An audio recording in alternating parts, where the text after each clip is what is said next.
welcome to Dice Camera Action, a D&D show. And this is our 101st episode. First. Yes, we got through 100 episodes last weekend when the Waffle Crew and the C Team joined forces to save the multiverse. It's all downhill from here, folks. No, it's been saved. It's fine. Yeah, it's all good. Mm-hmm. It was so magical. It was a magical experience, and thank you everybody who was able to watch it. And we had a lot of fun, certainly. So we are down one Jared and one Dieth today. Jared is traveling, so, but the adventure continues. Now, a question for you guys. No, I don't want to die. No, good. Second question for you guys is, you're going to leave Nightstone and make the journey northward back to Waterdeep. And you'll pass many sites and small little villages on the way. You'll even pass Daggerford at one point, and then cross a bridge over a river to make your way to the grand city of Waterdeep. That journey happens along well-patrolled road, and there's really no danger to it. But I did want to ask you if there's any business or things that you wanted to do on the trip back to Waterdeep. And one of the other questions I have for you is, are you allowing Van Richten to tag along?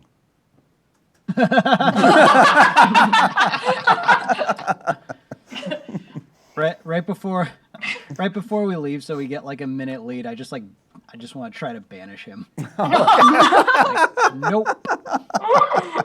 All right, what's the save DC for that? Oh, never mind. He rolled a 2. Okay. It's more than He's that. gone. Yes. Like, in a blast of oily smoke, Van Richten disappears, banished to some nether realm that Paulton has sent him to, allowing you plenty of time to get out of sight and on your way before he returns. Does Paulton have a banished word or anything? Like, what does he do when he banishes somebody? He just like holds out a hand. It's just like, bye. Oh my god. Cool. I would like to have a heartfelt goodbye with Rosie Beestinger and thank her for her kind acceptance into her family before I leave. Great. And then also, are there just how much of this was an illusion and how much of this was like actually real? Like, are there demon guts all over the ground? So the demon guts sort of turn into a moldering, stinky mass puddle of ichor over time. So none of the actual entrails are preserved. What's left is just little puddles of stinky goo. Was there anything off of that pit fiend that we could take? It does have this immensely heavy, this 500-pound mace that it left behind. That was still smoldering. And Evelyn doesn't like the cast of it. It's just it is offensive. Well, that's part of Nightstone now. Bye. Yeah, bye. But you leave Nightstone behind. The people of Nightstone will let you take a cart and a mule that you can basically ride your way back to town with. A mule? Mule, yes. What is its name? They tell you that its name is Henrik, but you can name it anything you want because it doesn't seem to respond to Henrik. I cast Speak with Animals and ask it what its name is. All right. Let me... Why? It's important. These are the important questions. Yeah, it is important. I'm going to roll this randomly. Holly, he didn't know he was presenting us with a new pet, but I'm not letting him get away with it. Look, when you get on a flight, do you not ask for all of the attendants' names as well as the pilot? You're just like, I just want to know. Well, yeah. If they're gonna serve you, you should know them on a first name basis, at least. The mule's name is Lance. Lance? Lance. As in Lance Bass of NSYNC? As in Lance, a long weapon that you poke people with, yes. Okay. As soon as you cast Speak with Animals, Strix just looks at Evelyn and is like, why did you never do that for Waffles or Juniper? Why are you doing it on this mule? Because Waffles is not an animal, and I can't do it, and I tried before. That's true. And Juniper doesn't need to talk because all she does is eat and sleep, and we have a very good understanding of each other. I guess Waffles is an animal. I guess I forgot about that. Technically true. And I speak to Waffles at that point. I'm like, and I don't need to have a special language to speak to you, do I, baby? That's right. All right. I go to the back of the wagon. Okay. I tell Lance that you said hello and nice to meet him. So Lance trucks on, and you're riding in the cart, and the cart's not comfortable, but you pack some hay in there to kind of soften the ride. Waffles will just sort of gambol behind you cheerily. Simon will probably be riding shotgun with whoever is controlling Lance. It's usually Strix, Okay. so that's even makes less sense Well, yeah. for Evelyn to talk to Lance, but it's fine. All right. Yeah. Just for flavor, like we're riding, Paul's just like, man, I'm hungry. I haven't eaten in a bit, and he like kind of looks around, and I'd like to imagine this scene. There's a widescreen bars up top and bottom, and he just kind of reaches over one, and then just like Pull something out of the audience. no, just like pulls up a D&D mug, like over it, just like ooh, corn. Nice. Strix is like, was that prestidigitation? I'm just gonna assume that it was. Yeah, You've sure. never seen that mug before, or that strange symbol or icon on it. It's kind of cool, though. Very draconic. Nice. Yeah. Good branding. I'd be careful. It looks like it could hold poison. Well, I'm It good is- so far. Yeah, it is springtime, so the weather is actually quite pleasant. The wind coming off the coast. You enjoy the good weather all the way back to the city. When you get to the city gate of Waterdeep, you can see that there's a bit of a line to get in. And I'm going to say, just randomly, that it is around mid-afternoon. The sun is sort of passing in and out of thick clouds coming in over the ocean. And when the clouds shine upon you, you're warm, and when they don't, you're kind of cold. Except for Simon, who doesn't care about such things. And you're waiting in line, you finally get up to the guards, and you can see that there are some guards that just sort of stand off to the side, and they sort of look through sheafs of paper and cast glances up at you, almost like they're looking for specific people who might be trying to slip into the city. While others are kind of using poles and swords and things just to poke through the straw in your cart to make sure that you're not hiding any contraband, and you clearly aren't. So Strix like hides a couple mushrooms she like found on the road, like in her robes, like. Ooh. yeah. And she fully expects them to ask, what contraband have you gathered on the roadside, and are you carrying illicit mushrooms into the city? And they don't. Good. And when they realize they're not carrying anything that they can tax, because you are in a wagon, they do charge you a copper piece to enter. Are you sure? Well, actually, the glowing radiance of Evelyn and the symbol of Lathander prominently displayed on most of her gear allows them to forego any such payment. They're just delighted that you've returned to their city. And days of your sunshine warm their hearts evermore. Bless your hearts. May the morning Lord shine upon you. What is Diaz doing this whole time? Is he just like brooding in the back of the wagon? I assume he's kind of brooding. He's probably still wrangling with this idea that you are now part of the Beastlinger clan and what that means. And is it and really? Strix is acting happy. She's Yeah, it's all happy. You're happy, and is it all really over? Like he's wrestling with many issues. Occasionally, he politely chimes up to engage in conversation, so he doesn't come across as a complete douche or anything. But Dieth is, I imagine Dieth's so like deep in broody thoughts. Paul's just looking at him and is just like eating a corn, taking one, just like throwing at him. It just like bounces off his head with like no flinch. click. Every time it does, Strix picks it up off the floor and eats it. Yeah. And it's been a multi-day journey, so periodically you did stop for the night, and Paulton put up the waffle hut, and you kind of camped out in there and didn't experience any trials or tribulations.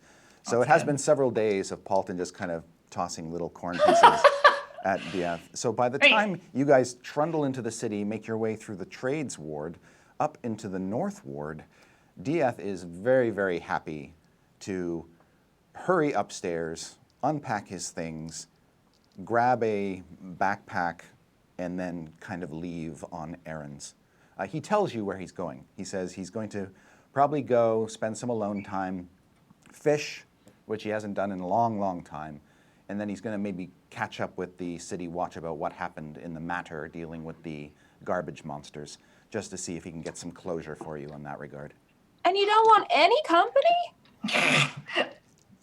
Just being all alone? He politely says he'd prefer, he's got some things he needs to think about, and he'd prefer to do it alone. Yeah, as he leaves, Strick's just like, "Oh, have fun. Make sure not to run into any danger, and if you do, just scream or something." Yeah. But like, she's so nonchalant about him leaving that it's like, Right. It's weird. It's alarming in a way. It's alarming in itself, and she just like goes back upstairs, and I just imagine him just standing there, like just staring at her back, just going back upstairs. Yeah. Meanwhile, Evelyn and Paulton have walked into the tap room and are looking around at the charred walls. Yeah. The other thing you notice is that there was a slip of, somebody slid a piece of paper under the front door, and it kind of got maybe blown into a corner somewhere, but you do find it, and it's a notice from the City Watch asking the owners of this establishment to report to a watch post for deposition. Deposition? Yeah. Obviously, expressing it, the note suggests, although it doesn't say so implicitly, that the City Watch is obviously aware of something bad that happened, and they want you to report on it. Oh. Well, I love giving depositions, but I can't because I wasn't here. Fair enough. And as you look around, yes, you see that the tap room is sort of a blasted, blackened ruin. The bar is badly damaged. There's a hole in the ceiling above through which you can see what used to be the common room. And the windows have cracks and holes in them where the glass got blown out. So neither of you were here, and this is your first time seeing it. And Strix is like, "Yeah, so." Evelyn's looking around like, my Instagram perfect decor. Paulton, you can see that the arms on your straw chair are singed black. Now, is it like tasteful? It looks like it's been kind of antiqued. So Paulton like walks in, he sees like the blown out ceiling and like the chair, and he's like, Strix. there's also like a thin spindly metal leg or like ankle with a foot on the seat of the chair, just lying there. Clearly a piece of some creature that got blown to bits. Yeah, Strix is like, long story short, it was the Mercy Killers before, we solved that problem, right? And they brought some Modrons to explode. Monodrones are the difference. He cuts her off Yeah. and is just like, you don't have to lie to me. It's not a lie. I just want to say, I see what you were going for. And I think we're going in a good direction. I like the high ceilings. That's a good move. It probably could have been a cleaner, maybe less, fire used. There's like tools. Yeah. You could have done that. But I think we can work with this. Yeah, you're pretty sure too that it'd probably be easier to replace the windows than clean the ones you had. So. Yeah, like Chris said, it's So. I think this can work. I'm seeing it in my head. Yeah. Evelyn's like hearing this and kind of like trying to see what he's saying about this being a good direction, and like it's like, we got the high ceilings now. We can put a couple just a couple support beams because it's very not safe, but it's fine. It looks like you could also put in an internal staircase, because currently you have to kind of walk around the back of the house to get upstairs. Like, really? I'm thinking spiral stairs. Evelyn hears spiral staircase and she's like, oh, yes! Yes.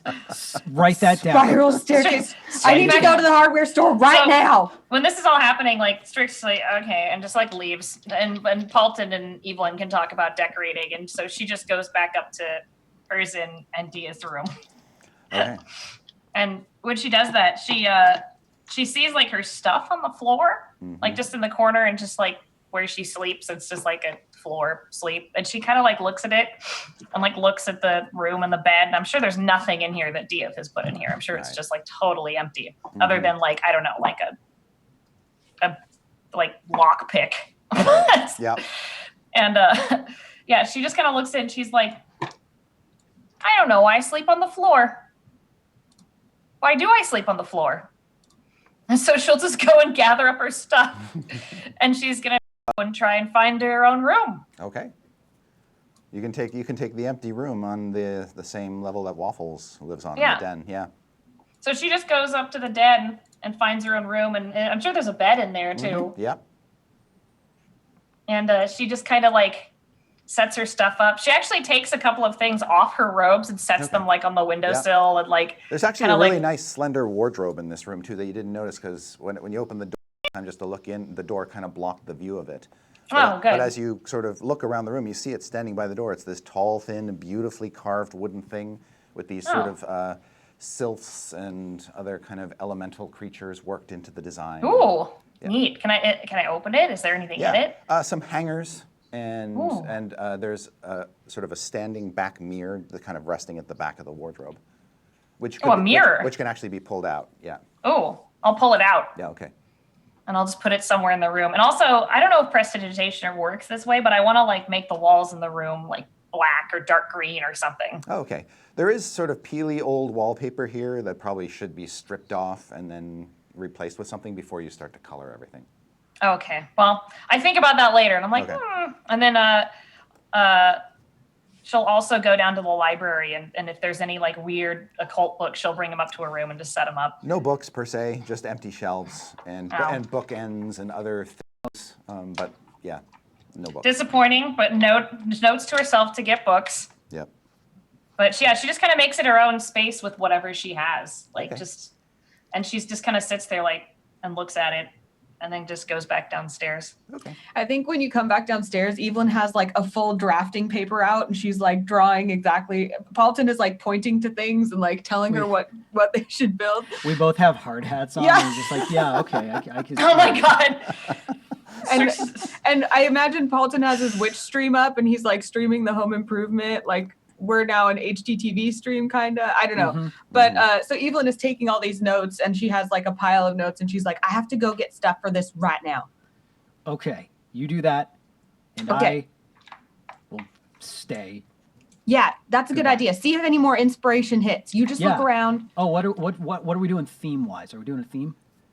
Love themes. What kind of Good. theme? Oh, I don't know. Let's see. There's tap room down here, common room up there. It's like maybe ascendancy, maybe Lathander. I have a maybe- room now. Wait, it's like wait. I think I have an idea for a theme. Hold that thought. I'm very happy on your room. I'm getting inspiration. Okay. I think I have something. Uh-huh. It's a surprise. Can't rush it. Yeah. He glances over at the Strahd chair. He's just like, yeah, I think I have an idea. Do I need to pick anything else up? I mean, I'm gonna get the timber and the nails and all the other stuff. Anything in red. Uh, Okay. Yeah. Okay. That'll- Whatever you say. Great. Okay. Cool. So Evelyn bustles out the door to go get supplies because she's gonna build a spiral staircase by herself right now. okay, This good. moment. Nice. Strix grabs that Modron arm and shuffles it quickly back up to her room and then back down. Oh, okay. There are other pieces of the Modron scattered Okay. around as well. Okay, she takes a bunch of those and she brings Yeah. it back up to her room. It's a project for later. Okay.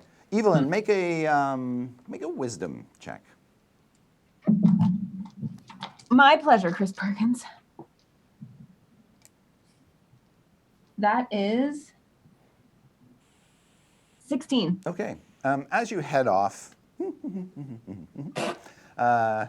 flutter, you notice that, well, just to get this out of the way, Lance the mule and the wagon are still kind of just parked out in front of the place. I so- take Lance with me. Okay. So you steer Lance around. You're at the reins. Lance is very good to you. He just sort of leads you wherever you want to go. And then it occurs to you as you exit Troll Skull Alley onto Delzoon Street that you know who's really good at building things? Magnus Burnside. So at some point, you may, before you proceed down this path too far and build a spiral staircase, you may want to find and consult with him about how to do that and perhaps solicit his help in this regard. Is he in Waterdeep? He said that he was hanging around. He had some other stuff to attend to, but he is not. He is easily within the realm of contact if you like use a sending spell, or you can send a missive off to the plinth, and it will be delivered to him. The plinth is like this central location where mail can be sent and then disseminated. Yes, that's what she'll do. She'll go send him a missive. All right. We're gonna send the landlords our renovation plans. That we got commissioned for. It also occurs to you that Magnus, you might have to talk him through the whole blowing up the tap room thing. She was like super happy, like do I'm gonna go fix the house, and then it occurred to her that this wasn't actually her house, Yeah. and that this actually was a major renovation, and so she's like, so she makes a copy of her blueprints and stuff, folds it all up nice, puts some little kiss marks on it, writes a little message to Magnus, and it's like half just like niceties, like, oh yeah, we miss you, here's what's been going on, blah blah blah, everyone's good, DF misses you, blah blah blah, and then like, also we're thinking about a spiral staircase from the tap room to the common room. What do you think? Here's my blueprints. Yeah. You think that confronted with the logic of having an internal staircase off the tap room, you can't imagine him saying no. I mean, And I invite him to come help with the reno Yeah. in a special guest episode. he'll be like, why didn't it have this all the time? I mean, anyway, you're fairly confident that you've made a strong case, and the kiss marks you think will put it over the top. Sweet. No. Good. So, I sign it, your battle buddy, Evelyn. right. Paulton, what are you doing after Evelyn's shuttled off with Lance, and Strix has told you about her room? So he's still like planning stuff. He's like, okay, cool. Yeah. So we clean out that hole, and it'll be we can do that. We can have like lots of red curtains. Okay. And he's like, red, and then he's like, wait, red. Hold on. It's like, okay. He's like, I was really trying to figure out how to connect this to Simon. I just remembered Simon. Simon! Where's Simon? He's wandered off somewhere. Strix is at the bar. Still He, the like- charred bar. He is about to go look for Simon, and then he just sees Strix sitting at the bar. He's like, And the bar's in Which- bad shape. which Just one of the legs of the chair she's sitting on just falls off. like what direction should the plot go right now? Bar's closer to the bar. All right. You both notice for the first time, tucked behind the splintered wreckage of the bar, are 4 presents. What? Presents? Presents, yes. I left and there's presents?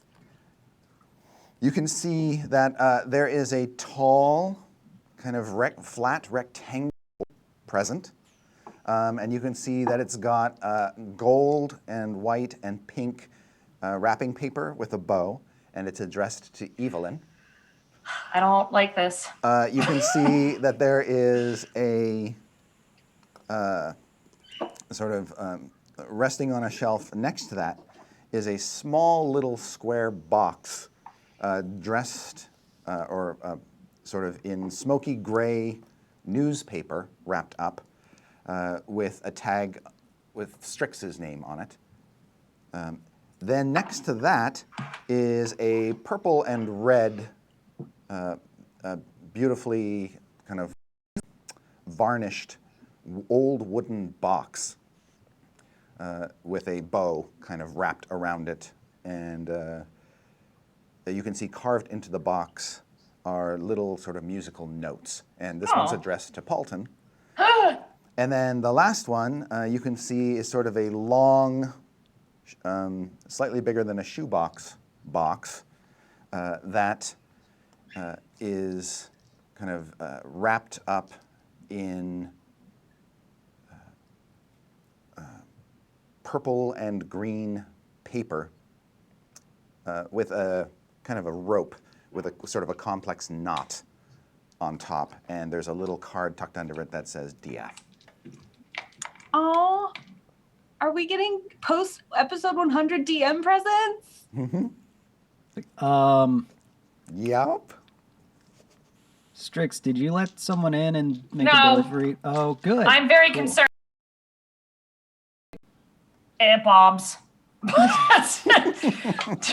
Or poison or anything because we don't get presents, Paulton. We don't get presents. Actually, Strix, you're not as concerned as you think you are. You sense that these are not malevolent. Okay.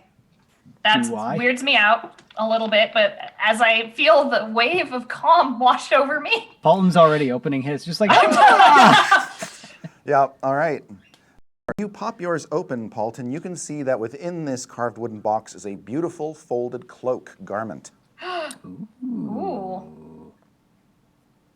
go on. And Strix, you're... I open mine now that I feel better, and suddenly my anxiety is washed away by my newfound composure, and I undo it. Okay. When you see your item and Paulton's item, you're pretty sure they're both magical. And yours, Strix, appears to be this beautiful little spice pouch. Oh, So that's fun. a beautiful cloak and a beautiful spice pouch. What What's in the colors? What do spice? they look like? I'll leave the details up to you guys. What's the spice pouch? I immediately open it and like stick my hand in it. Okay. It appears to be empty as you stick your hand in it, but you sense that there's more to this spice pouch than meets the eye. And perhaps if you were to cast like an identify spell or something on it, you'd be able to ascertain what it does. Could I Arcana check it? I'll let you do that. All right. Go ahead. 22. Given enough time, you kind of check this thing out, for 10, 15 minutes, and then you realize that it is a Heward's Handy Spice Pouch. Ooh. A common wondrous item that appears empty but has 10 charges. While holding the pouch, you can use an action to expend one of its charges, speak the name of any non-magical food seasoning, such as salt, pepper, saffron, cilantro, whatever, and remove a pinch of the desired seasoning from the pouch, and the pinch is enough to season a single meal. Oh. And the pouch will regain 1d6 plus 4 of its expended charges each day at dawn. Oh. So I can just make everything taste good. That's right. Aw. I love it. I just I do it like a couple times, and I just eat. Okay. I just lick it out of the pouch. I'm like, Paulton, it comes back. Yes. Here, you just cinnamon.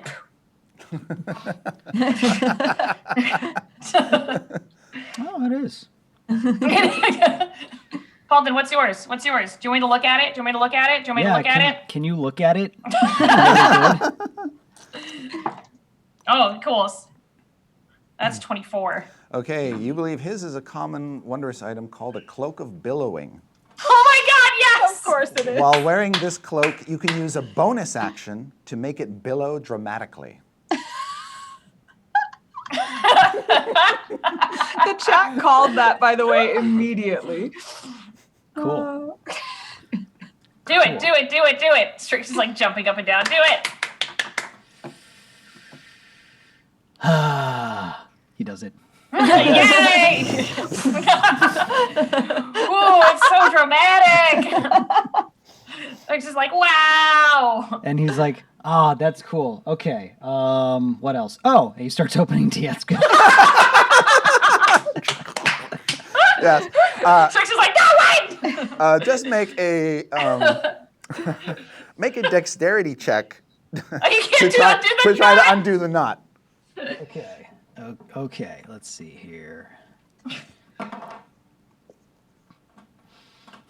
He's just like struggling with it. Like this knot is literally the most complicated rocket science. Like it's just like, I knew it. The knot's impenetrable. No one can undo this knot. It wasn't meant to be open. And he just like throws the box because it was a nat one, by the way. Oh my God. Okay. It is Strix is like, impenetrable. that's not yours. It doesn't have your name on it. Well, no one's getting it anyway. That knot's like magic or something. Are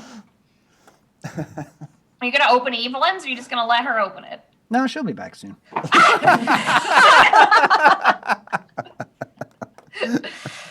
Well, Strix is gonna take the present and just like shuffle it up to Dieth's room and put it on his bed, Okay.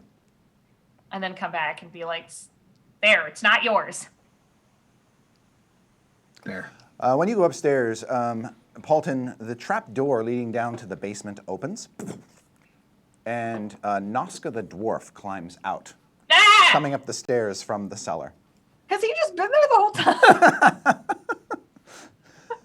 Alton looks at him, just kind of gives him like a...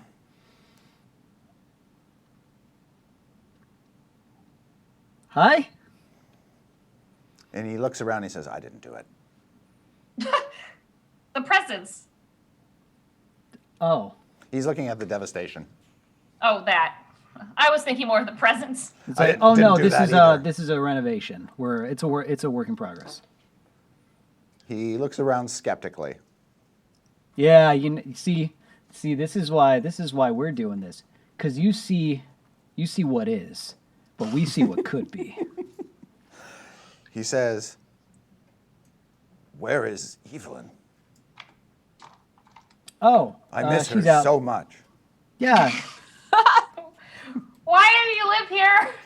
Please leave. like yeah, that's a really good question. Better question. What are you doing? He says, I'm part of the waffle crew. I'm part of the team. Just because Yeah. you watch Paulton's witch streams doesn't mean that you're part of the team. I would like to. I know all there is to know about the Xanathar Guild, and I want to help, protect you from them because they're terrible. How many episodes have we been over that arc? He says, God's forbid anything should happen to Evelyn. It's like he's like, if I may, I would like to roll a little persuasion check. Okay. Okay, before I actually say anything. Also, at this point, Strix is going to be drinking at the bar, very uncharacteristically of her. Okay. Just alone at the bar, drinking as unseen servants. Just bring her more Yeah. wine. That's All the wine bottles got destroyed, but there's like a half keg of ale. Oh, that's fine. Okay. Whatever. That was a 19. Okay, and what are you attempting to persuade Noska of or to do?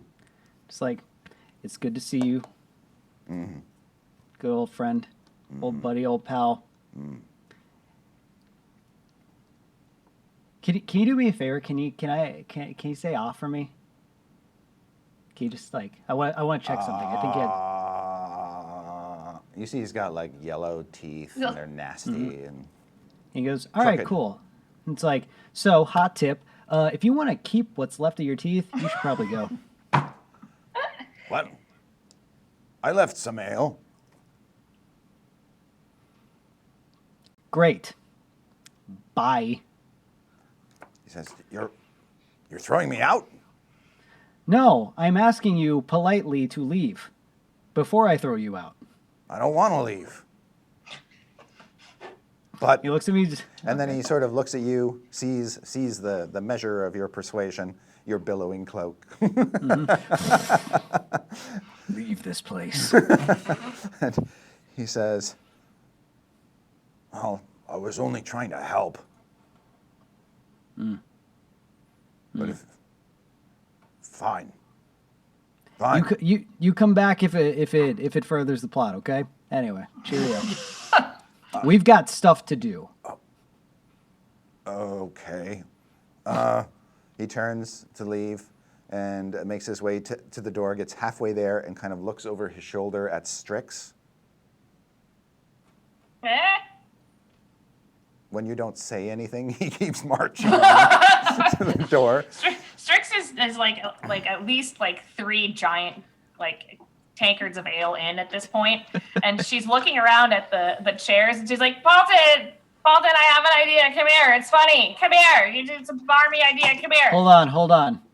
And like as he's leaving, like Paulton's about to close the door, he's just like, I hope that wasn't important, and just shuts it. Okay. Paulton, come here. By the way, I'm on. he stands out on the stoop, was not sure what to do for like an hour. I'm gonna go over to Strix. I'm like, what? Paulton, look, and she animates one of the like broken chairs, so it's just like a walking like monster, and she's like, Paulton, you can do that too. You should do it. We should make them fight. He looks Come at on. her. Did she trashed at this point. She's like, It's like- falling off that she's just like, fine, didn't make him fight. Like her witch hat's off. Like her cloak is gone. Like her robes are just like half off. Like she doesn't even have her stuff on. She's like you've never seen her get drunk before. Like you've never seen this happen. She's a little tipsy. She sort of like lists back and forth. Yeah. Strict sir. Are you drunk right now? I don't know, maybe. Is that what this is? Just like, does it feel like everything's a lot easier? Yeah. And she just like makes the chair run around. Yeah, Paulton. Come on. She's like stage 3 drunk. Just like, new Strix is awesome. Let's go. And he like just chugs whatever is nearby.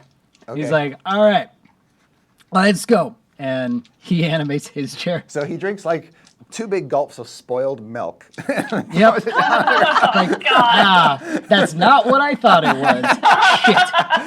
Shit. He like immediately throws it up. And I would like to actually grab alcohol. Okay. Please. There's like a little bit left in the bottom of Strix's mug, so you just sort of grab that and down it. Did you say you animate your chair like the Strahd chair? Mm-hmm. Oh. When you drink Strix's drink, it's like, no, that was mine. I want it now. Oh. It's okay. There's more. There's more, right? I don't know. So you've each animated a chair? Yep. Yeah. Okay. Then what do you do? We're going to make a fight. Chair fight! Chair fight. Chair Let's fight. go. Okay. Whoa. All right. So Strix, your chair, it's a little bit battered and blackened. I'm going to treat it as a small object. So it has 25 hit points. Oh. Oh, we're actually fighting the chairs. Well, you said chair fight, Yes. right? Yeah. Chair fight, chair fight. So it's got 25 hit points and an armor class. Well, you can just, if you look at the spell, animated Okay, object, yeah. just look at your stats for small. Okay. All right. That's my chair. Paulton, your chair is a medium chair. Oh, no. Cool. So it's easier to hit, but has more hit points.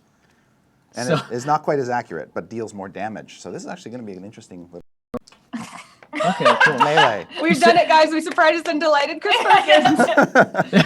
We both say chair fight, and then we take stances, and they're next to us, and you just hear. Dun,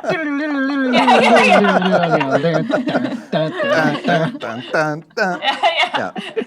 All right, so each of you roll initiative for your chair. Oh, yes. For Strix, it's +2 on the roll, and for Paulton, it's +1. Okay.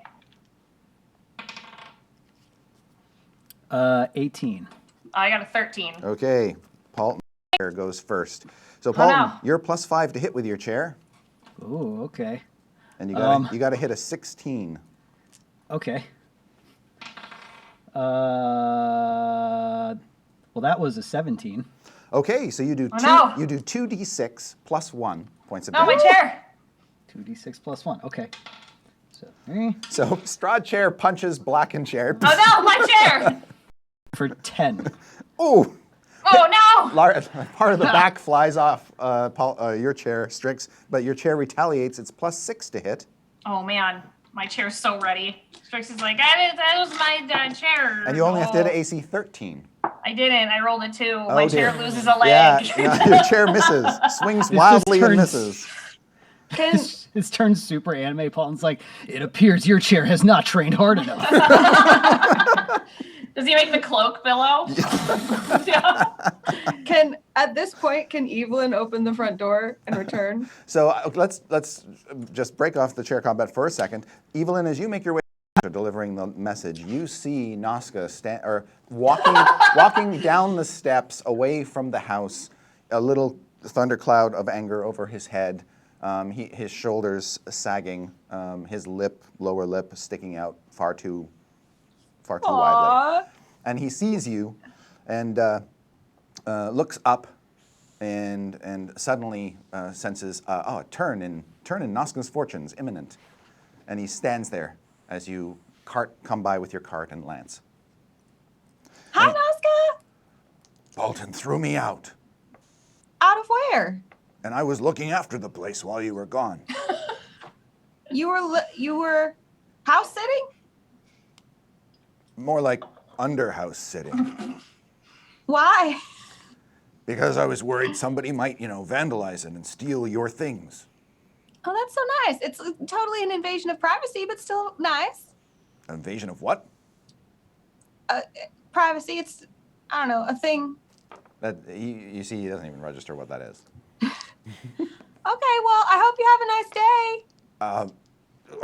I could keep living in the basement. You were living in the basement?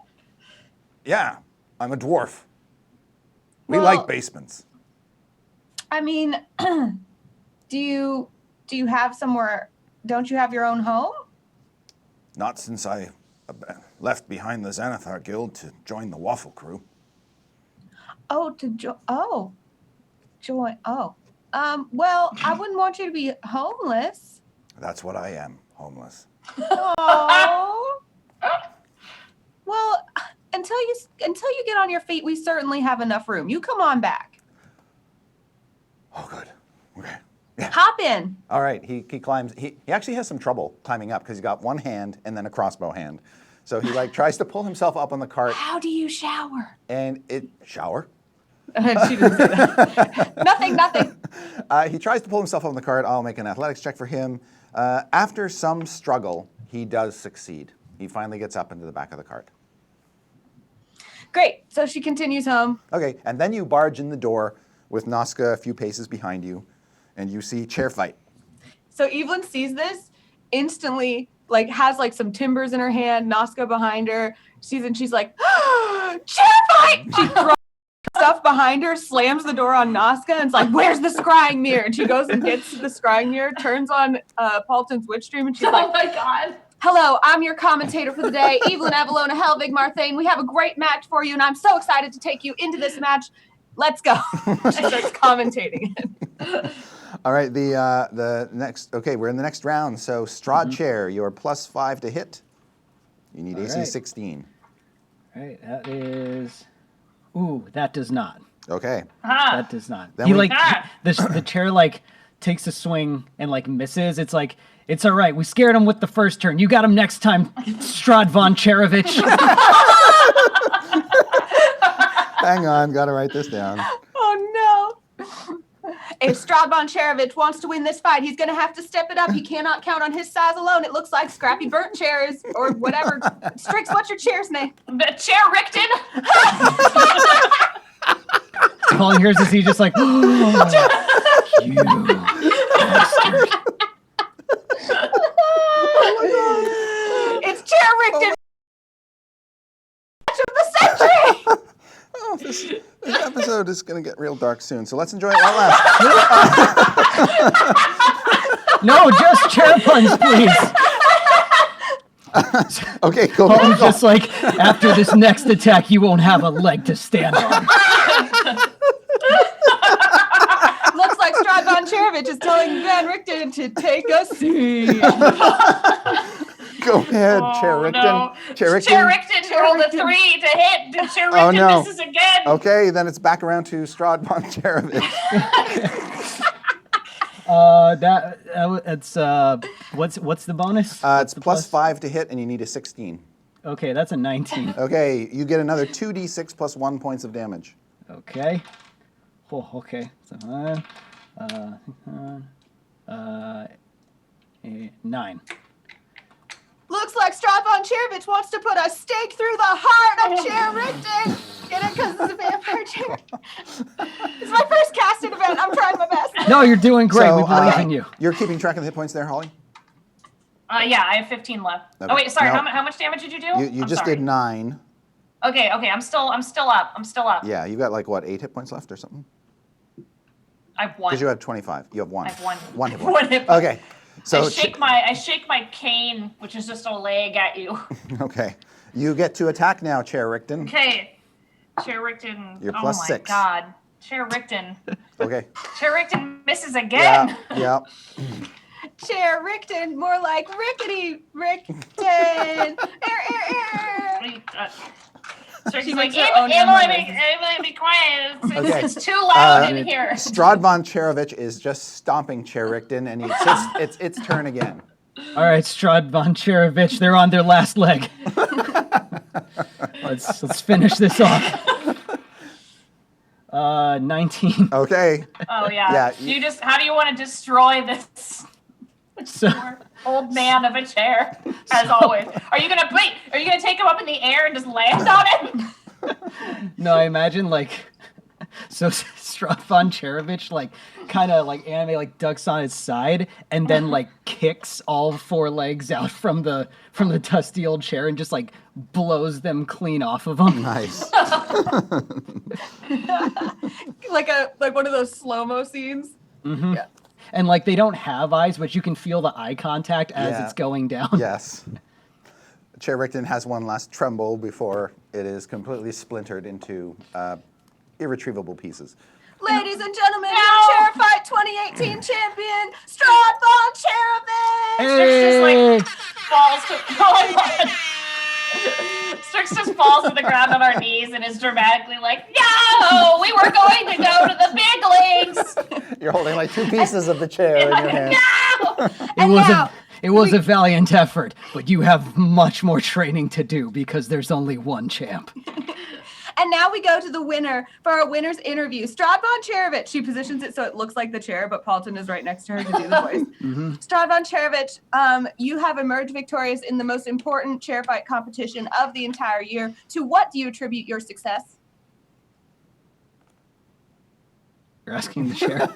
Yeah, she looks at Paulton like, Well, you know, behind every champ, there's Do the voice, There's- voice, says Strix from the ground. what voice? What The voice? chair Talk voice. as the chair. Oh, right. Well, so I get behind. It's like, well, behind every great fighter, there is always an even greater coach, and I couldn't have done it without. And then like I just like pushed the chair out of the way. It's like, it was me. It was me the whole time. Paulton Seppa! She just Cape turns goes off up. the Noska's like looking through a broken window into the tap room and just shaking his head like he doesn't understand what's going on. And Strix points to the bar and goes, "Oh, by the way," she's still drinking. "Evelyn, you got a present from a mysterious stranger." Evelyn's like, present! She hands the witch stream off to Paulton. Yeah, you see this big box behind the bar, sort of a slender. It's either, you know, a mirror, a TV, or something in that shape. But anyway, Should I open it now? it's beautifully wrapped. Yeah, do it. Open it. Paulton, Paulton tried will to you open thank Diaz. our sponsors and close down the stream, please? Oh, yeah. Thank you so much. We want to give a shout out to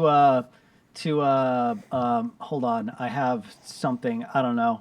Something to funny. Wizards of Wine Wineries, thank you for sponsoring Yeah. the stream. And Acquisitions Incorporated for all the bits. Oh yeah, thank you for the bits. We appreciate it. Wait, is coming that in hot. Omen? I think Omen's in the chat. Hi, Omen! It's like, oh, Omen's here. Ban. Okay, anyway, Dieth would approve. turn off the stream. I'm going to open my present. I don't want them to see what it is. Oh, okay. There's gonna be spoilers, so we gotta cut it here. Thanks for tuning in, fam. Y'all make sure dab on the haters, and he just closes it out. All right.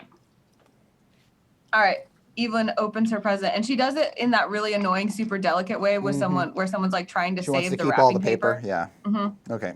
Yeah. So 15 minutes later, she has sort of undone one end of it and is now trying to get whatever it is without damaging the paper. So she can just sort of slide it off this perfect little soft box of wrapped up paper, put it off to the side, and now she's just looking at a plain box really that you can just, actually it's like a little mini crate that you can crack open.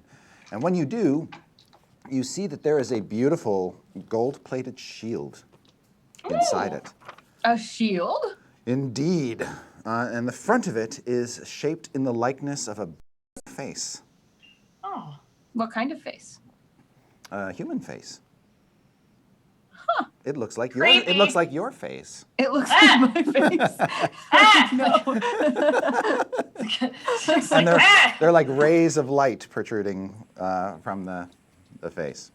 Strix, you bought me this? No, I don't buy anyone anything. I find it on the ground. You found this on the ground? No, she's like on the ground at this point, man. Like, I think I'm gonna throw up. There's don't like feel good. spoiled milk barf already by the thing, and Evelyn's been skirting around that. She's like, where did the presents come from? I don't know, but I think it's magic. Is that one magic? Do you want me to look? I don't really want to look at yours, actually. You can figure it out. It's weird. Why? Why don't you want to look at it? It's got a face on it. Well, it looks like my face. Do you hate my face? I rolled a 1. I don't know what it is. I'm sorry. All right, Evelyn takes a look at it. Okay. Insight? Nope. You can't without any kind of magical spell like a. Can I ascertain what it is? Can I like Arcana check it even though I have no proficiency or Nope. religion check Nope. it? Nope. Fine. Well, cool. I guess this gold shield with my face on it is here now. I can check it again tomorrow when I'm less drunk. Okay. You guys don't have any idea where these came from? Doesn't that bother you at all? Came from the bar. Like The most bar. good things. Maybe it was the unseen servants. Oh, unseen servants you shouldn't have. I don't think we're on good terms with it, considering we blew up half the house. Yeah. You haven't seen any We- sign of the unseen servants down here in the tap room. What? Well, yeah, they're unseen. Right. They weren't pouring the drinks? Nope. Uh-oh.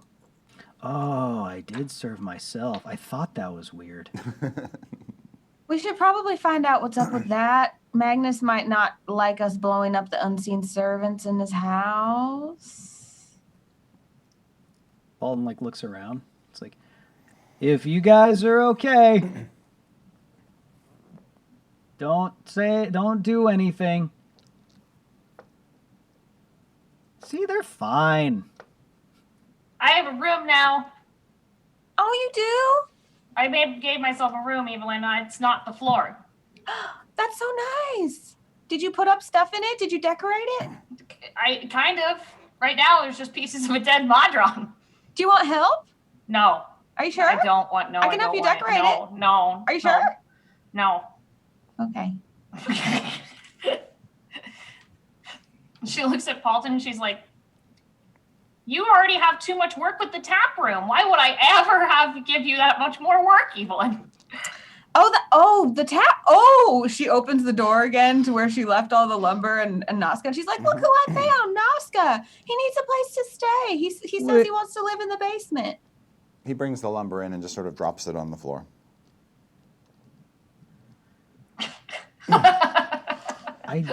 And he stands next to Evelyn and just kind of gives this yellow toothy smile at Paulton. And then when Evelyn looks his way, he turns serious again. Paulton looks at him, is just like, he's like thinking. He looks just like, Evelyn, you got the memo. You got my. Oh, that's so good. I'm glad we didn't even need to talk about it. Yes, you're totally right. He looks at Nazca. It's like, that is correct. We were looking out to rent out our basement. So That's true. yeah, exactly. The rent is how much was our rent on this place? 10 gold a month. 20 gold a month. I mean, that. 20 gold? 20 gold. Yes, it's a very. Look at this beautiful place. That damn Also, hole? you don't even, dude. We are in so Evelyn many takes serious offense at that. It's like he said crap hole, He said damp hole. damp hole. I don't think it's a hole or damp. It is a It's lovely literally basement. a hole. We are. Like we're doing. I'm we're a doing dwarf. I renovations. know what a hole is. I'll bet you do. Now we're doing some renovations. We're fixing this place up. Also, they're putting in so much stuff in the area. They're like making this like an arts district type thing, you know. So like property value is gonna. Festivals. So like if you don't get on rent now, man, you might as well just like move somewhere else because it's gonna be cray. All the hip. And all my money is down in the Xanathar Guild headquarters. Well, that. Look, Paulton, we need It's need like, him. no, hold. It's like that works out perfectly because you were just on your way there too. So just grab it while you're there. I can't go back there. Not With alone. that attitude, you cannot, sir. Now, They'll kill me if I go there alone. it's like, look, I just used my once a stream trademark phrase on you, and if you put that to waste, I'm gonna be really upset. I don't think you realize how big of a deal that is. We're getting shirts made, maybe, and you should probably get on that, buddy. Look, I don't really deal with the money for us, but I feel like if Paulton suggested that, it's probably fair. Mm-hmm. It's a really nice neighborhood. That's not fair at all. 20 gold for a month? Well, I mean, No, 20 gold every month. Fine. I will go and I will find a place in the sewers to live until I get the money to afford this place or someplace nicer. It's like, and dude, like even the sewer rent's gonna go up. You don't even know, man. This place is gonna be bumping. Got a hot tip. Got a friend in the But you real can come over You see for his dinner face and start to stuff. settle into a scowl at you, Paulton. Just this, like, this vengeful, hateful stare. Okay, that's fantastic. Thank you, sir. Anyway, you have a great day. Okay, good luck with everything in Well, your but he endeavors. doesn't have to leave now. He can hang out. No, I don't Maybe want to. I don't want to stay with him. He doesn't like me clearly, and doesn't appreciate all of the help that I've rendered.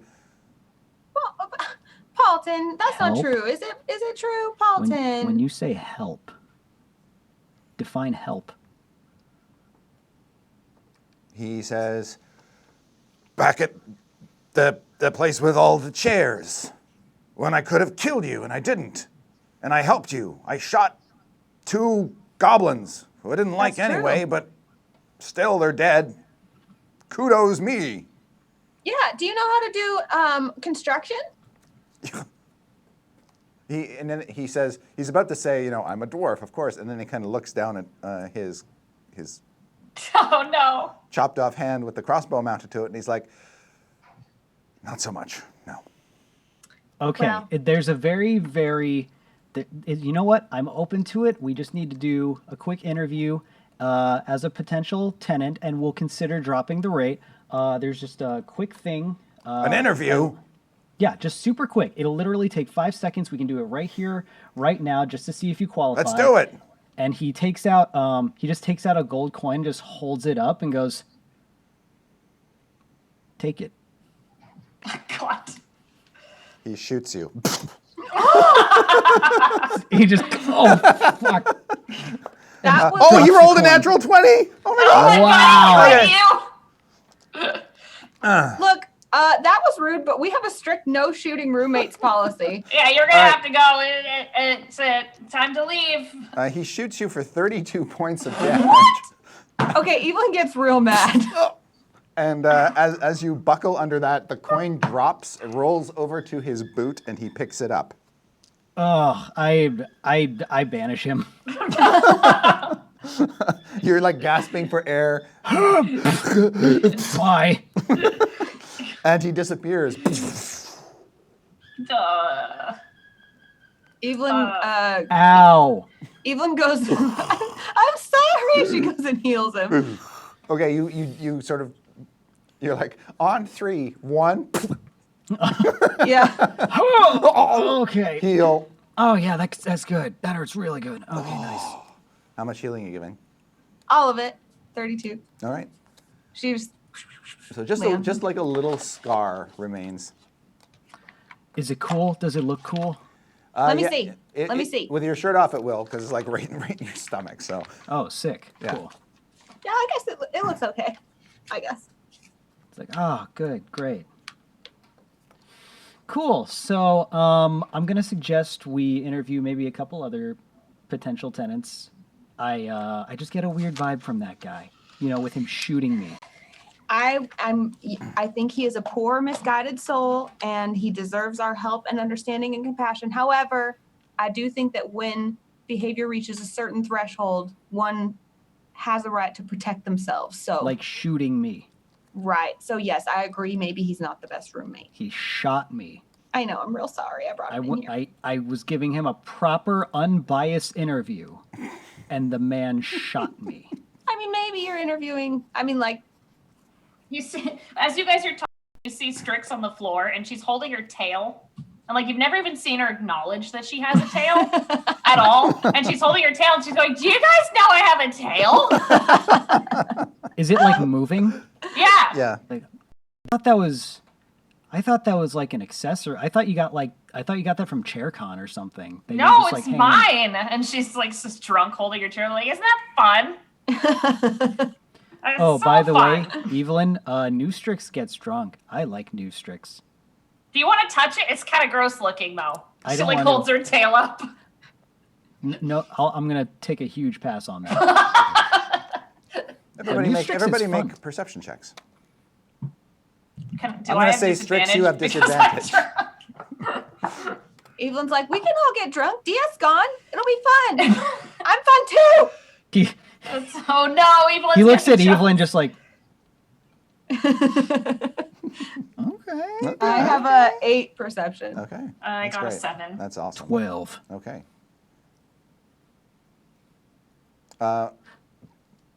Paulton, you still haven't seen Simon. How weird. I just remembered. I still haven't seen Simon. Well, I will be right back. And I want to head up, Okay. see if I can find him. Yeah, you know. Strix- Sorry. Strix is gonna drunkenly follow. Just Okay. like, oh, where are you going? You know, like when your drunk friend just like follows you out of the bar. And when Strix goes up the stairs drunk, she like stomps them really hard. Like, Yeah. Paul I mean, if they're both going, Evelyn will go too. oh, okay. So the whole group of you are going. Okay. Everyone be quiet. You can leave your shield downstairs, Evelyn. Yeah. You do know that Noska is going to come back in about 30 seconds. To the same spot. Yeah. Okay, well. hold up. Well, no, he's going to be in the house, and that's not okay. Let's wait a few seconds for him to come back, and then we politely kick him out with our feet, literally through the door. Okay. So he comes back. Cut to him getting thrown out of the house with like 3 sets of boots in the doorway. It's like, we'll call you. Slam. Just slams the door. Yep. Okay. Now, going upstairs into Paulton's room, you can see that the door to the turret is open. And as you peer inside, you can hear noises up at the top of the turret. So you climb up the ladder to the upper floor of the uppermost floor of the turret. And then you can see that there is a hatch in the roof of in the bottom of the cone of the turret. So there's like the turret has its own little attic under the sloped walls of its cone. And that's where you can hear somebody scraping about. Are these scraping noises Simon-like? Yes. Okay. I'm going to go invisible. Okay. Oh. It's still like a door I'd have to open, right? It is actually, it's like a panel, like an attic panel that you can just sort of slide away and slide back into place. And there are little rungs in the wall that you can climb up to reach that panel. Okay. So as soon as Paulton goes invisible, drunk Strix stumbles in and go, I'm sorry up there. Do you want to touch my tail? I didn't know I had one. At that point, the noise up in the turret stops. I want to try to like just immediately get in there. Okay. When you clamber up, you can see that there is some very, very old clutter up here, and there's lots of dust, and like there's a couple dead rats and things that died a long time ago. You can see some moisture has crept in, and mold kind of encrusts the insides of the turret top, which probably needs to be replaced at some point. All right, we And, got another project here. But there is in one end of this tiny octagonal space is a chest that looks like it has been used, opened and closed recently because all the webs and stuff have been cleared away from it. More than that, you can see that there are holes that have been drilled into its curved top, and the hand drill, is actually lying on the floor nearby, just discarded along with coils of wood. Do I see Simon in here? Make a perception check. 11. No, not at first glance. And he doesn't. You can't hear breathing, of course, because he doesn't breathe. Mm-hmm. But you know he's probably here somewhere. There's Can I, other like- junk. There's other junk in the room, so you could probably just rifle through to see what's there. Strix floats up through the hatch on her broom. With the two of you up here, it's now quite crowded. Oh. And Paulton, as you rummage through stuff, you can see underneath an old drop cloth, Simon is just curled up there like a ball, like just hiding. And then he looks up at you. It's like, Simon, A smile. what are you doing? I want to just like pick him up and just Okay. like kind of, just like his lap sitting on my arm. Okay. Just like turn to the Yeah, when you turn, your foot kind of steps on something, and it's a plate. And you can see that there's some old food, like crumbs, around the plate. Just like, Simon, I'm going to ask you a question, knowing full well what the answer is. Have you been eating food up here?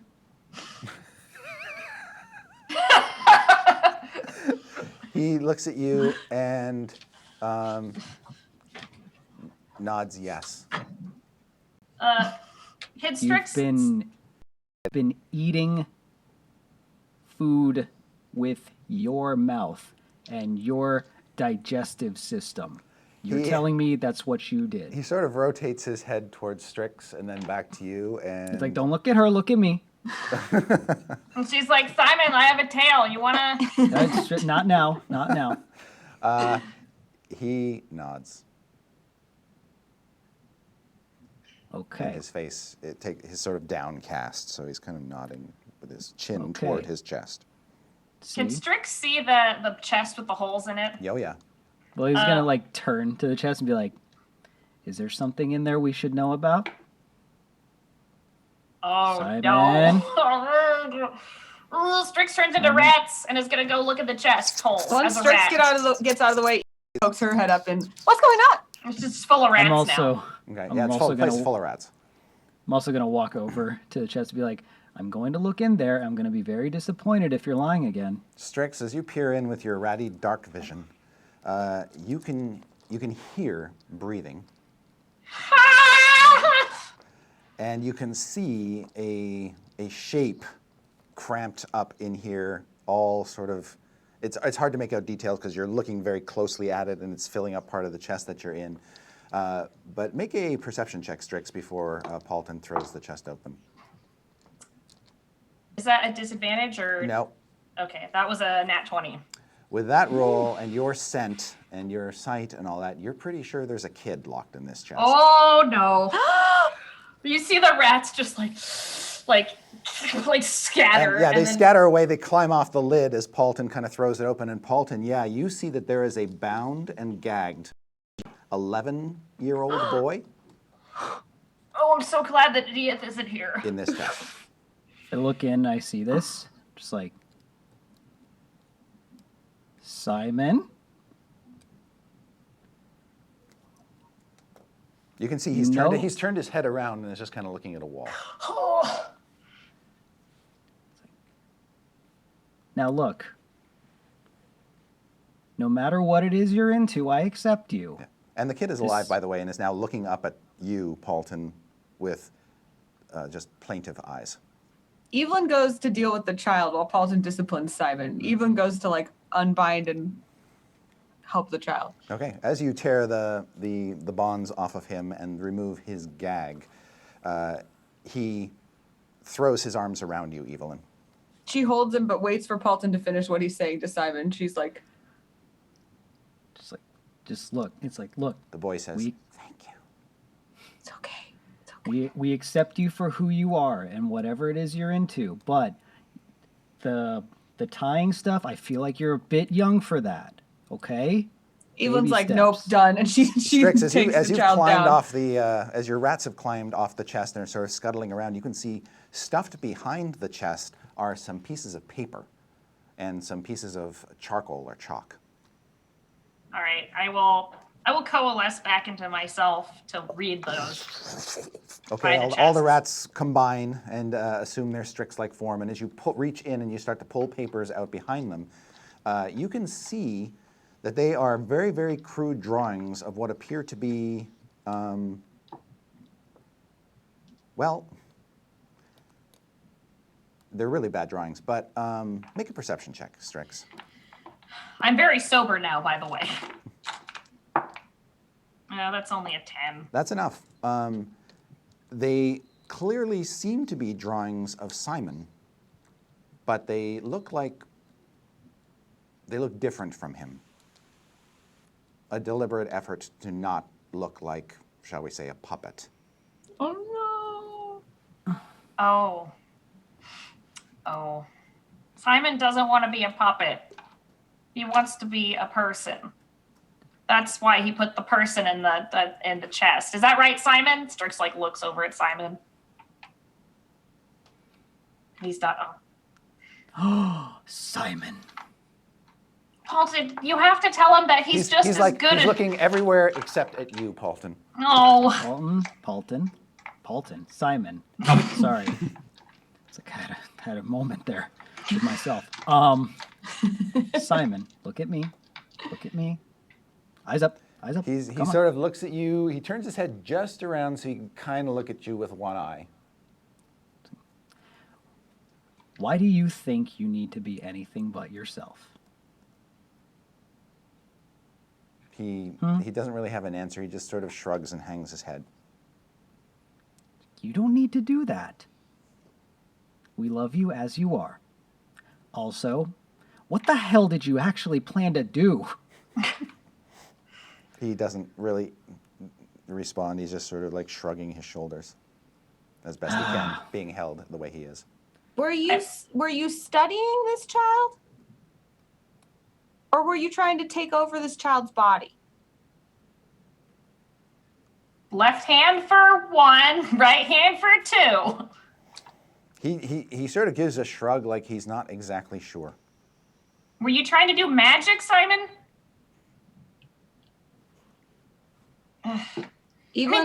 Listen, he's from one of the worst places that we've ever been, next to when we met literally the evil of all evils in a place that was raining blood.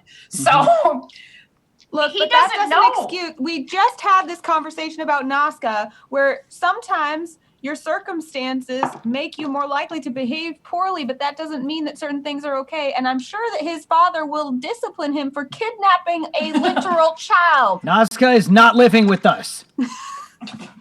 Evelyn just kind of glares and takes the child down to the kitchen. Okay. Yeah, Strix is gonna follow. She's like, Simon needs to Paulton needs to deal with this. This isn't my kid. And she just follows him down the stairs. All right, And yes. she'll try and find some real food for the kid. So Evelyn and Strix, as you're both in the kitchen with him, you've sort of got this young boy on a stool sitting at the table in the middle of the kitchen. And Strix, you're bringing him stuff, and Evelyn, you're kind of sitting next to him and being comforting. He tells you that his name is Martin Trek. He lives in North Ward, and he misses his family very much. I'm sure you do. We'll take you there first thing. Just eat something and it's very clear to you guys too that the unseen servants in the kitchen are still there because they will take things away and move things around. They were not damaged. Can you tell us what happened? How you ended up in that attic? I was playing with the puppet and with some of the other kids, and we went off together when the other kids went home, and we played for a while, and then he brought me here, and he showed me all around, and we went up into the turret, and next thing I know, I was stuck inside. How long have you been up there? I'm not sure. Days, maybe. Well, He brought me food, and he brought me milk. Evelyn takes a deep breath because the gravity of this is sinking in on her, and she realizes she's going to literally have to go to a family and apologize for her son having kidnapped their son and take him back. You think it's actually worse than that, Evelyn. Kidnapping is a major crime in Waterdeep. The punishments are severe. Well, Oh wait, am I down there with them? With No, Simon now? you're currently upstairs. With you had Simon. alone time with Simon to Yeah. discipline him. Okay. Or whatever. Paulton notices Evelyn leaves, just like, oh, so when he's bad, he's my son. Okay. Okay. That's fair.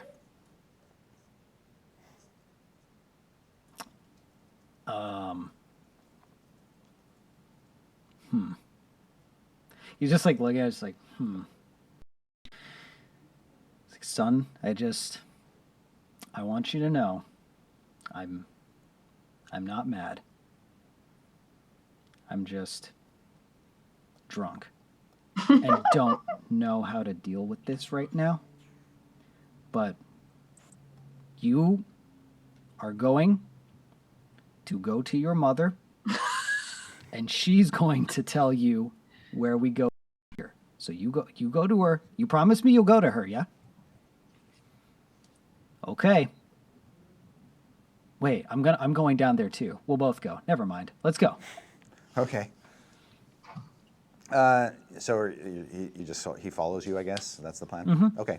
You head back, and you hear them down in the kitchen, Paulton. You head that way. It's not until you get to the doorway of the kitchen and you realize the look of horror on the young boy's face that you've just brought his kidnapper back in the room with him. I'm like holding his hand. I'm just like, Yeah.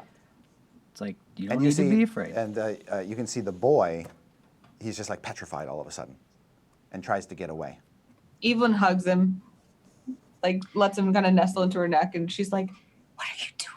It's like, And no. Strix is like, listen, we have to get this kid out of here and blow this over before Dieth gets back. He can't find out that there was a kid in a cage in this house. Everyone's gonna find out. He can't find out. We have to go take Simon's this kid gonna somewhere have else. to stand trial. This is a major offense. Wait, he's gonna what now? Almost certainly he wouldn't stand trial. He would be destroyed. He's gonna have to stand trial like a normal human person. If we can prove that he has a soul, then he can stand trial like a normal human person. Or But that's what we'd have to do. How does it work with juveniles in Waterdeep? Would it be his parents?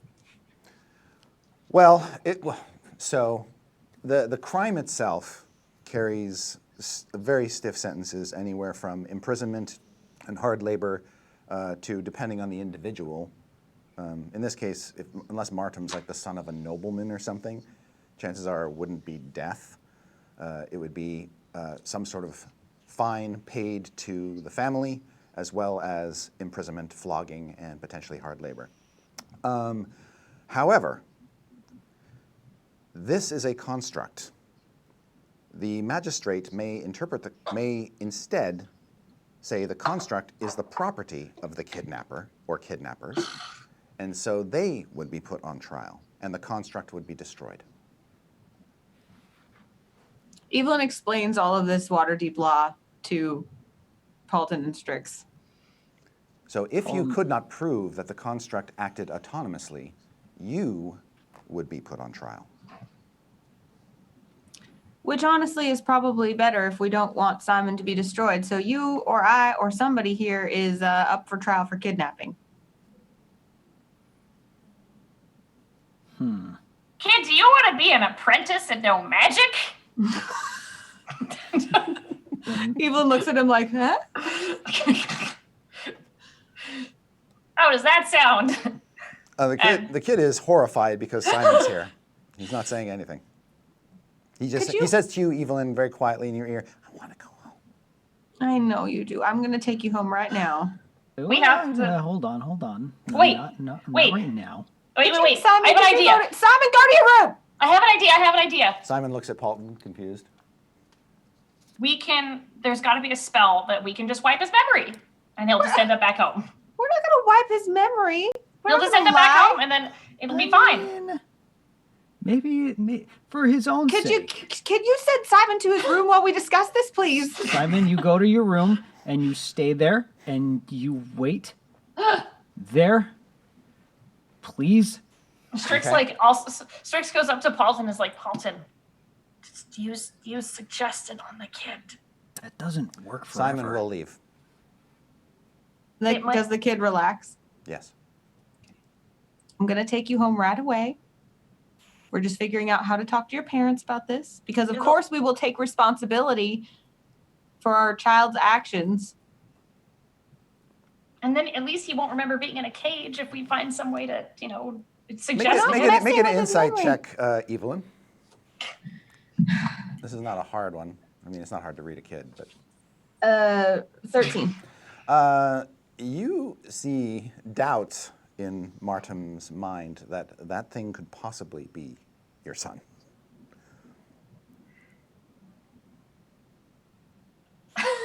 Well, it is a little complicated. We have to take him home. There's nothing we can do. Yeah. Evelyn, you have to do it because you are a pal. If I do it, I'm literally going to look like a forest hag that kidnapped a child to eat them. I am aware of what I look like, and I know what's gonna happen. And I just like, or just a side thought, and I like bend down, I like cover the kid's ears. It's like, What did you say? You see one of the unseen servants drops a jug. Evelyn slaps me not. Balton across the face. I deserve that. That's fair. She looks at him like she has never seen him before and walks out of the room with the child. Okay. He's like, okay. Oh wait, you took the kid. Yeah. Shit. She's going to take him to his parents right now. And Apparently I'm dealing with this alone. No, Strix can shadow her, but she's not going to go up to the parents' door because she looks like she's going to eat the child. Like Evelyn leaves is just like, dead kids aren't that weird in this campaign, are they? Guess I'm just dealing with this all by myself. Strix is Yvonne, there? as you walk out of the kitchen into the tap room, you see that the front door is hanging open. That's good.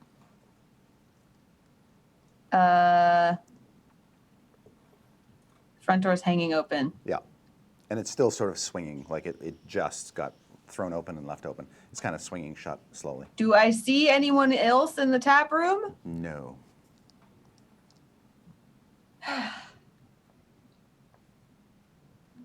Hey guys, the door is open.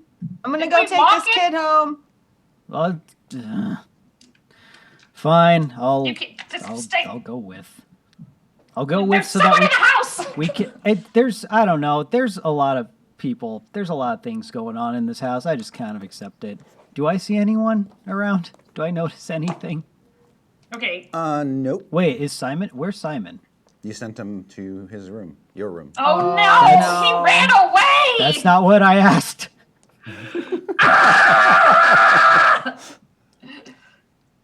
Can I check to see if Simon went to his room? He did not.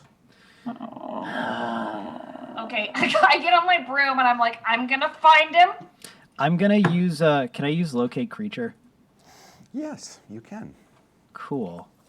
Oh, if you do that, then Strix will hand you her broom and say, "You go find him." If he's So within it's, 1,000 feet of you, you'll be able to know where he is and the direction he's moving. Come on, he's not that fast. No, he's not. Got little legs. Yeah, so you cast the spell, you concentrate. He is clearly moving away from the manor, running away as fast as he can. He's out in the city now. And he's only maybe like 120 feet away by the time you... Well, you have to... The spell, let me just see how long the spell takes to cast. And then that will determine how far away he is. He'll still be within range in all likelihood. So No, you can casting cast it as an time. action. So, yeah, so he's maybe 120 feet away and moving what appears to be his full speed away from the house. Okay, I'll take the broom All right. and hop on it. This is the whole parent like driving around the neighborhood trying to find his kid. Absolutely. So, are you going to like saddle up outside? Yeah, I'll saddle up outside. Okay, when you do, there's a big of smoke. You take to the air. Some people notice you do this.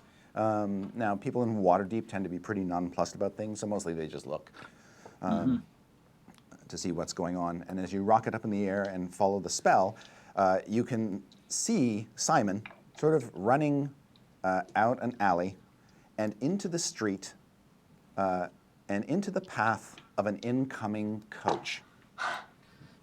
Can I try and swoop down and grab him? You sure can. So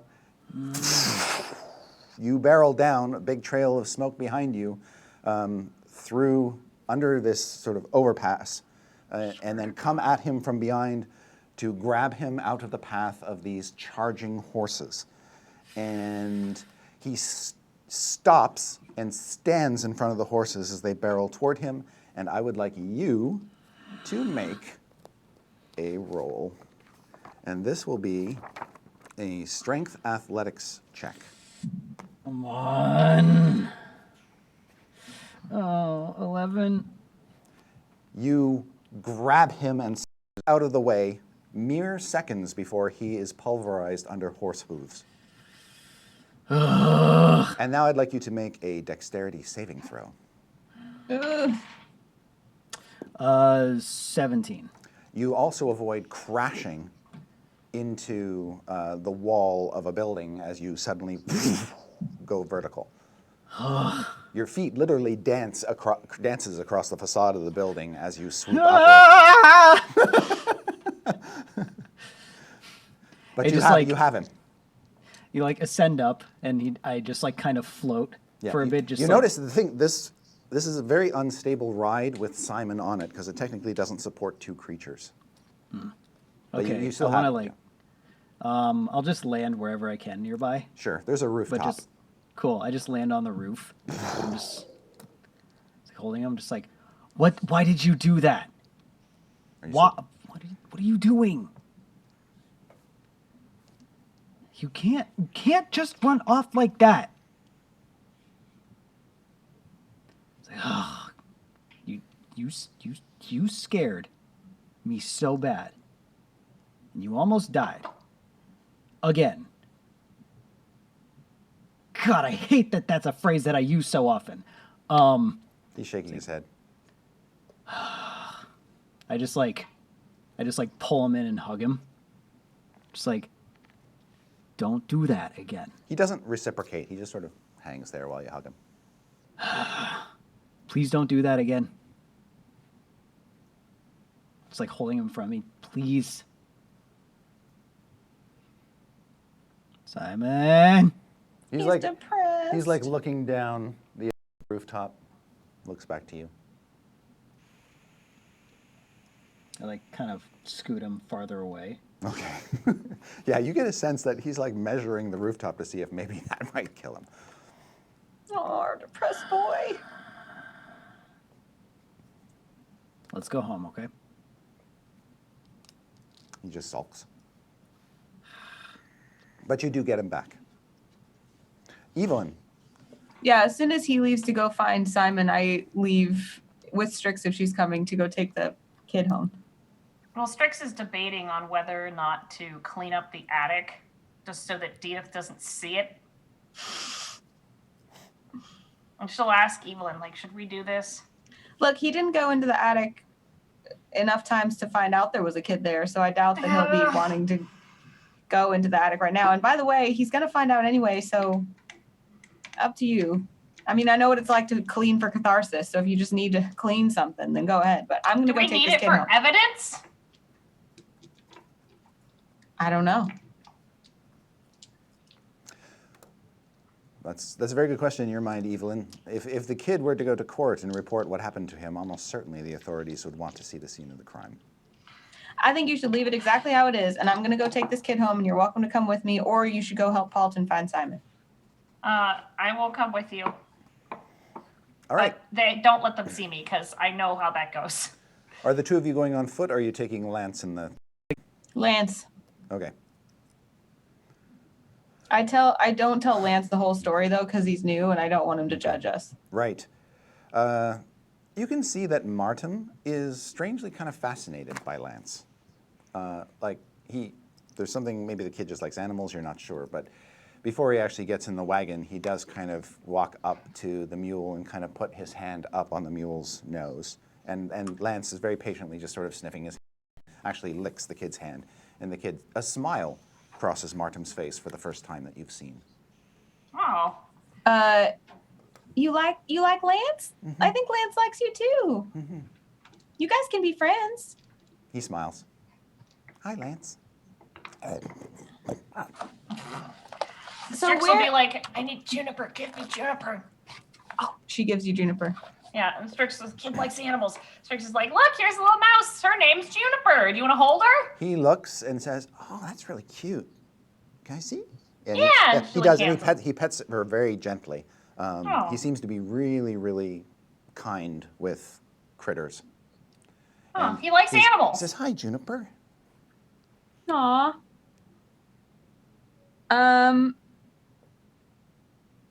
So, Martin, who's your family? He tells you that his family lives about a block and a half to the east. They have a nice house, but it's small. He says that he's got a mother and a father. He tells you their names. You've never heard of them before, and you probably won't remember them a day from now. But he also says they live with their aunt, and he has an older sister who is a bit of a jerk. And I don't like recognize their family name or anything like that. No, you don't. They don't strike you as anybody important. But he tells you that his father leaves town occasionally. He is a caravan master. Well, we got to go tell your parents what happened. You can hang out with Juniper. You can hold her while we go there. Yeah, he sits in the back of the wagon with Juniper in his hand, talking to her. Okay. And you can see the ride there. It's like nothing happened. He has being out in the wagon, which he likes, being in a safe place, all these things, the small mouse, the mule. It's almost like, there's no indication this kid has suffered any stress in this moment because he's so comfortable. That's good. Yeah. All right, I take him to his house. All right. You can see it's a tidy, modest estate with not much of a yard. There's old stone steps leading up to the front doors, and then there's these sort of iron wrought prongs that come off on each side of the door that have lanterns hanging from them. And you can see there's a nameplate on the door indicating that it is a residence and the family name is imprinted upon it. I knock on the door and I hold Martim in front of me, like my hands on his little Okay. shoulders. An older woman, you'd say too old to be his mother, probably his aunt, comes to the door, and you can see she's got a pipe and she's smoking it, and she opens it. She says, "Your mother has been looking for you. Where have you been? You haven't been down by the docks again, have you? She'll be furious." And Martin kind of looks up at you and goes, "No, I was just staying over with a friend." You. Yeah. And this is his mother, Evelyn, and she just wanted to make sure I got back safe. What does Evelyn? Can Evelyn roll a religion check? Sure. On whether she. Whether Lathander's like, well, you got this. That's out of my domain. Well, basically, she's trying to decide whether, like, every child has the autonomy to decide how they want to deal with their family, or whether the truth, she should tell the parents the truth, basically. All right, so she is looking to the teachings of Lathander to figure out what her conscience should do. Yes, given exactly. these circumstances. You can make a religion check. 15. Okay. This is highly irregular. Under normal circumstances, your faith would advocate for honesty, but plain honesty is never, you shouldn't just consider that the blind one solution to all of life's problems, because people are much more complicated than that. You also think that this just could be providence, that this child has responded so well to you and trusts you so implicitly that he doesn't want to see you put in any jeopardy. And so he's kind of surprisingly mature for a kid his age, but he seems to be willing to let bygones be bygones so that you don't have to go to prison. What a kid. Can I also roll insight on, like, he seems kind of scared of this person? Go ahead. Can I get insight on basically like Absolutely. His relationship home with situation? his aunt, yes. Yeah. Also, at this point, Strix is sitting in the wagon with the horse or the mule and just looking like this like sad image of Barovia, just like on the wagon, just like looking back at the kid. There's like one cloud in the sky too, and it's just shining its shadow down upon her. Yeah, and she's just like, can we just not have this happen? Like, why does this happen to us? Like, she's just talking to herself. People are walking by on the sidewalk and hearing her talking to herself too, and they just give her strange looks. Yeah, and got- she's just staring at this happening. Okay. I got 19 insight. Martin sort of rolled his eyes when he realized his aunt came to the door, and your assessment of the relationship is he's got a happy home life. He's given a fair amount of autonomy. There's no indication of abuse in either in his personality or in his physical form before you, and you think that he's just. The impression is he wishes his aunt would find her own damn place to live. All right. Well, so having taken a moment and kind of like giving him a meaningful look, she kind of winks at him. Okay. And then she's like, we had a great time, but I knew that his family would miss him. So, of course, I brought him home. But, Martin, you are welcome to come play with Juniper or Lance or, any of us anytime. And you see him look at you, and he's still got Juniper in his hand, and he says, I'll take really good care of her, I promise. Oh!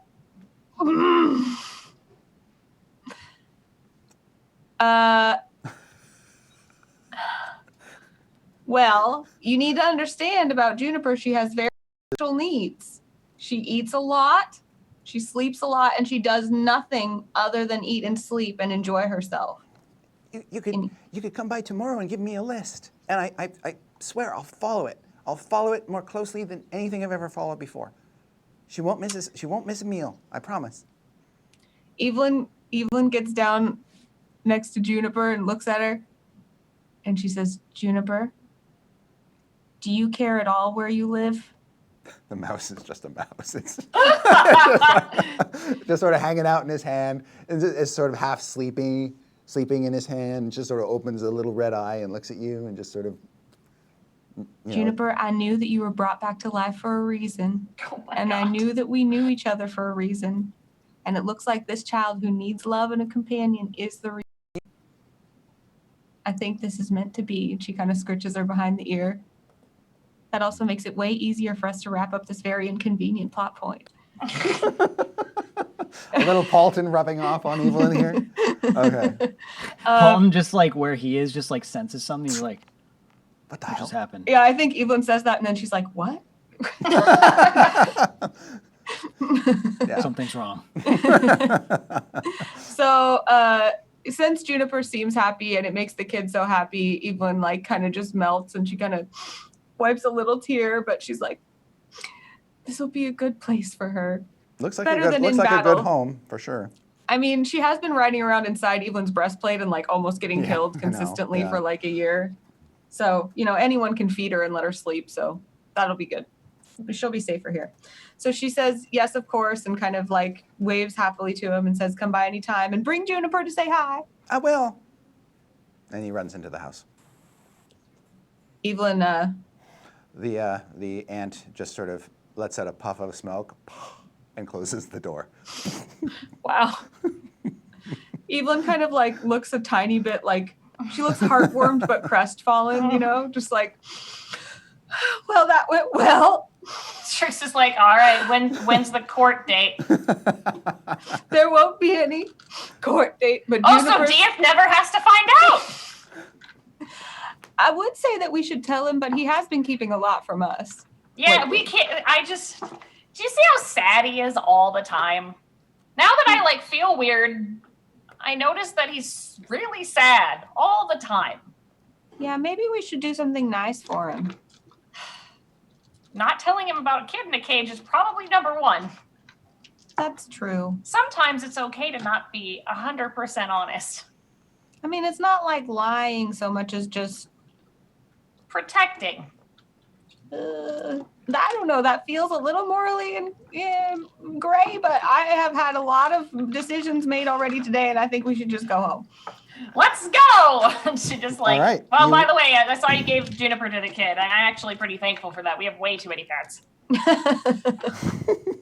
You return back to your Waffle House. Simon and Paulton have returned. Evelyn looks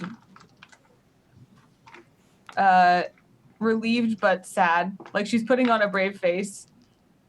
Yeah, She's Strix like, Yeah, Paulton, you read into the situation. Something terrible has happened. What happened? Evelyn What- is what- just pale. All the blood has rushed from her face. Oh my God. They're gonna They're gonna put Diath on trial for this, aren't they? No, it was actually, I mean, it's really hard to say.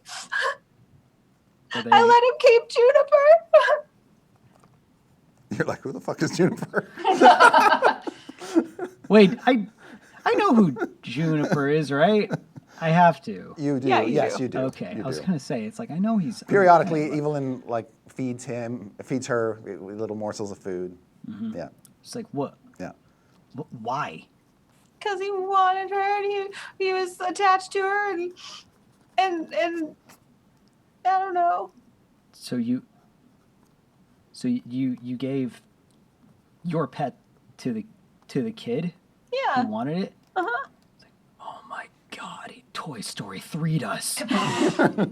Shit. Well played. I knew I couldn't trust that kid. You, But I Smart. mean, at least like, he just told him he was playing with Simon, and so that part's fine. Yeah, but now he's got leverage, and that's never good, especially in a kid. you hear, Leverage.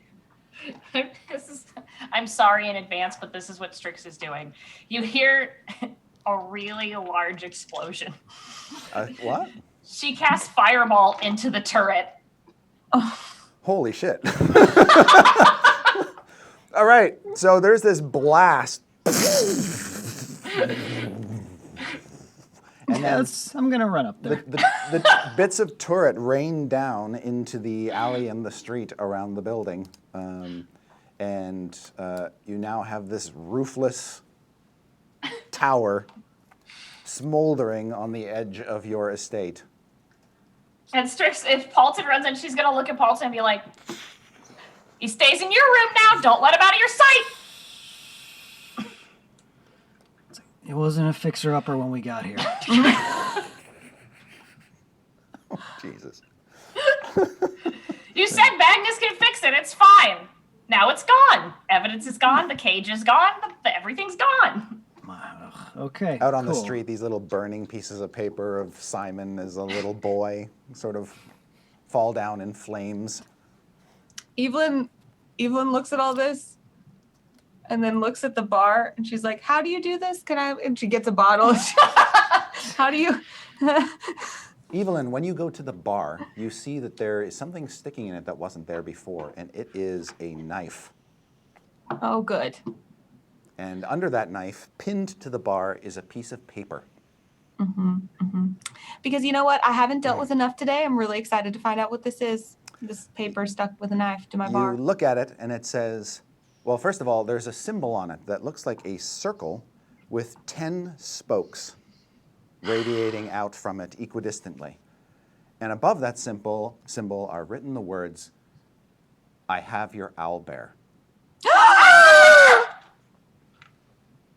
And that's where we'll stop. We just wanted to have a chair fight. All right. Everybody in the Waffle Crew gets a level. Yay! I'm so my emotions are just all over the place right now. I just can't. Everybody gets a level. So Yay! when we return to the Waffle Crew, you'll all be what level? 11? 11. Yeah, that's big. Okay. So sneak Oh my God. preview of things that you get at 11th I'm level. so upset. Yeah, we're just gonna gloss over the our owlbear thing is gone. What to talk about levels? Sorry I blew up the turret. I didn't Yeah. want to do it, but Strix did. Okay. Sorry. Hey, Bard gets 6th level spell. The sorcerer too? Sorcerer gets 6th level spell. Oh my god. Yeah, Oh, I get and another improved sorcery divine point. smite. Oh yes. Oh yes. My God. Oh, already you thought I done. was doing damage during episode 100. Yeah, haha. Improved divine smite, indeed. Yes. And then our rogue friend. Oh my God. Our rogue friend Get is going to sadder. get an extra die on his sneak attack Oh Jesus. and his reliable talent, which is that thing he was telling us about earlier. Do you remember that? That's right. That thing Dude. where he can't really like botch a roll that he's proficient in. Yeah, because he Dude. gets like some kind of crazy bonus. Yeah, if even if he rolls less than like a 10, it's always at least a 10. Anyway, So you guys will get all that.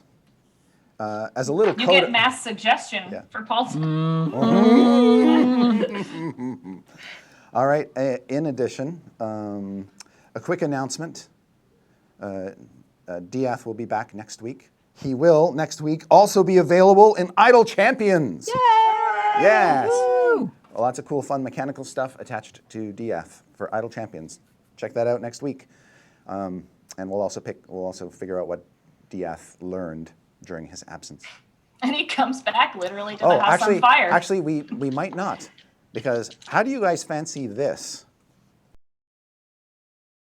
weird and wacky episode next week about Waffles and maybe some new friends? Oh no. Oh, Waffles and Friends pet episode. Waffles and Friends pet episode. I mean, I'm always down for whatever the Perkins verse dictates. All right, then we'll talk more about that. Next Oh, week's man. episode, by the way, is called The Fast and the Furriest. Oh no! Oh my gosh. Amazing. Also, can I just say, Yes. as I'm leveling up Paulton, rolling the hit die, of course things are on brand, and the bard now has 69 hit points. Oh shit. jeez. Okay. Yeet. Amazing. That was a great episode, guys. Oh, there was so much in that episode. There sure was. We did a bunch of thank you for allowing our hijinks. We Oh, had the that's chair. fun. We had just come up with the chair fight one day. I think we were drinking and came up with the We I did. love the chair fight. It's great. Yeah, Brad Von Chairs have Cherich. become this sort of key theme of the season. oddly it's enough. true. Magnus would have been appalled at the chair fight. Yeah, Magnus is I going don't to be know. appalled at a lot of stuff I'm not sure that he we would do. be. Oh, maybe he'd like it. I think he'd feel left out.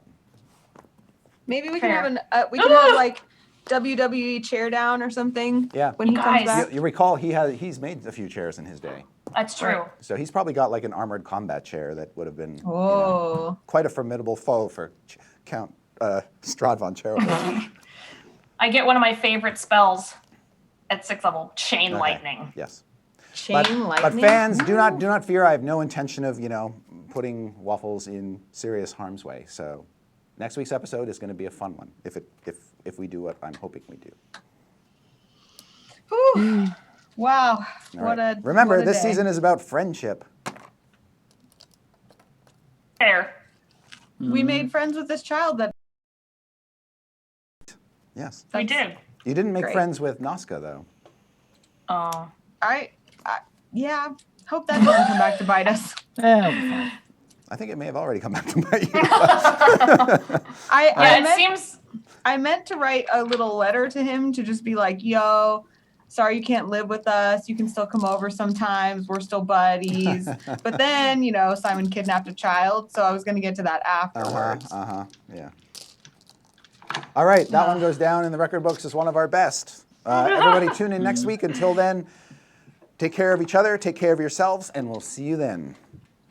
Yay. Bye-bye.